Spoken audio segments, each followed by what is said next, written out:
সংক্ষিপ্ত এই জীবনে কোনো কিছুই চিরস্থায়ী নয়, না সম্পর্ক, না সম্পদ, না কোনো মানুষ।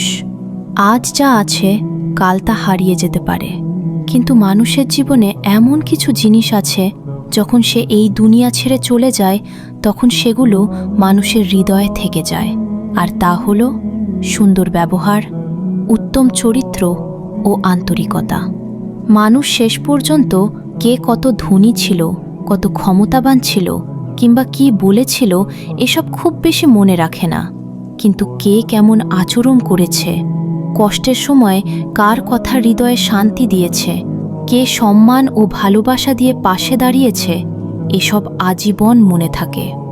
ইসলামে উত্তম আচরণকে অত্যন্ত গুরুত্ব দেওয়া হয়েছে, কারণ একজন মুমিনের সৌন্দর্য তার চেহারা বা সম্পদে নয়, বরং তার চরিত্রে। আল কুরআনে আল্লাহ তাআলা বলেন, কোমলতা ও সুন্দর আচরণ মানুষের হৃদয় জয় করে।